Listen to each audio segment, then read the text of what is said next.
Week 2 of the Stoic Calm Challenge isn't about chasing peace. It's about seeing what keeps you from it. Think about it. Every time you feel anxious, disappointed, or restless, it's not the world causing it. It's your grip on how you think the world should be. The tighter that grip, the less peace you feel. This week, we're not learning new techniques, we're unlearning illusions. The illusion that you can control everything. The illusion that people should meet your expectations. The illusion that your ego always knows best. Stoic calm doesn't come from fixing your emotions. It comes from seeing through the stories that create them. You don't need to fight your thoughts. You just need to see them clearly, and they lose their power on their own. If week 1 was about letting go, week 2 is about realizing how often you still reach back to grab control again. It's strange, isn't it? You tell yourself to relax, to accept, to trust the process. But then something tiny goes wrong, and your brain jumps right back into the driver's seat, flooring it towards stress. That's the illusion at work. It's not just a thought, it's a reflex. You plan a perfect day, and the weather ruins it. Someone forgets to reply, and suddenly your mood drops. You replay the moment, trying to rewrite what already happened. That's how the illusion keeps its grip, by convincing you that if you think hard enough, you can make things go your way. But the truth is quieter. You can't control the world, you can only understand your reaction to it. And that understanding is what separates tension from calm. This week, you'll notice it more clearly. The moment when control turns into frustration. When expectation turns into disappointment. Don't judge it, just see it. That's the practice. Because calm isn't built by fixing the world. It's built by seeing how your mind interprets the world. Once you catch that pattern, peace stops being something you chase. It becomes something you return to. Before we move forward, let's take a closer look at what this week really taught us. Because it's one thing to understand these Stoic ideas in theory, it's another to live them when things go sideways. So, let's break down the lessons behind each day and see how they actually shape the way we move through life. Day 6. The illusion of control. Control feels safe. It gives us the illusion that if we just plan, prepare, and stay alert enough, nothing will fall apart. But Stoicism reminds us that safety is imagined. You control your effort, not the outcome. Your response, not the event. The storm doesn't ask for your permission before it hits, and peace doesn't depend on whether the wind listens to you. Real calm comes from redirecting your energy away from what should happen and toward what you can do with what's happening. That's the shift from control to clarity. Day 7, on expectations. Expectations are tiny contracts we write with reality, and reality never signs them. We expect people to act the way we would, to understand without words, to always be consistent. And when they don't, frustration takes the wheel. But that's because we mistake our preferences for promises. The Stoic way is to hope without attachment. Do your best, but don't build your peace around the outcome.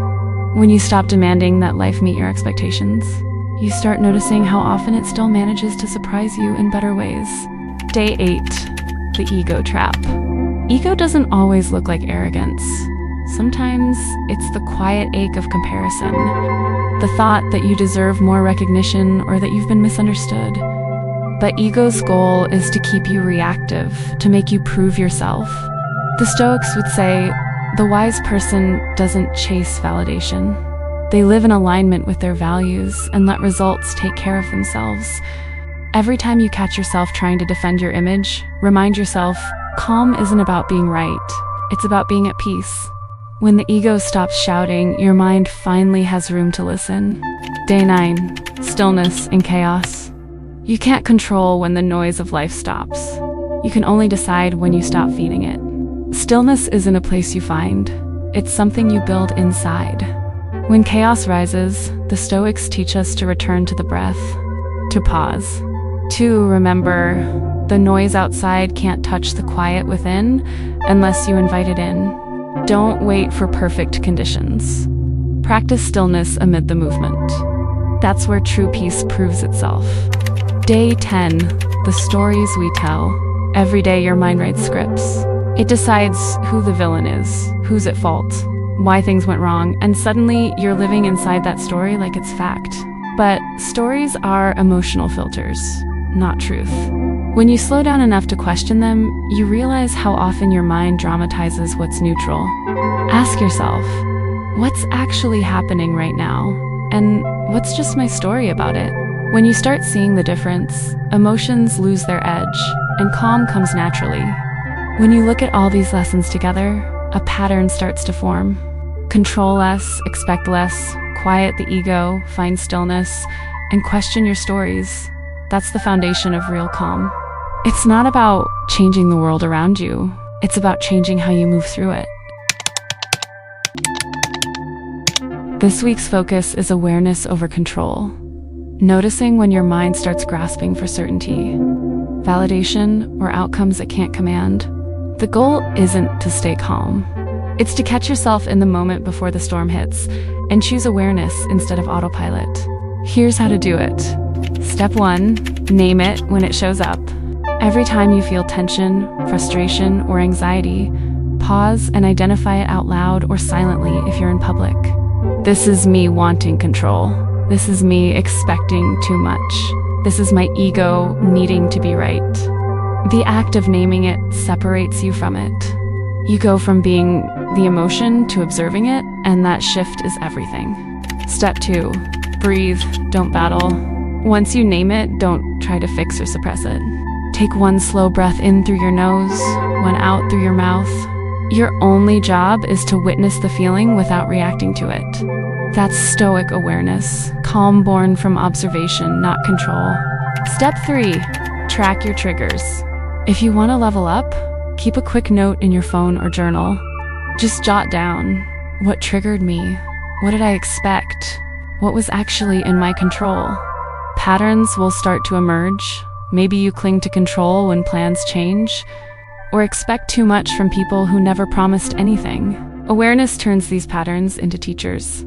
Step 4, end of day reflection. Each night, take 2 minutes to review your day. Ask yourself, where did I catch myself wanting control? How quickly did I notice? What changed when I didn't react? Don't judge yourself. This is training, not perfection. Each moment of awareness is progress. The 3 times rule. Do this at least 3 times a day. Morning, afternoon, evening, or whenever you notice your mind clinging to control.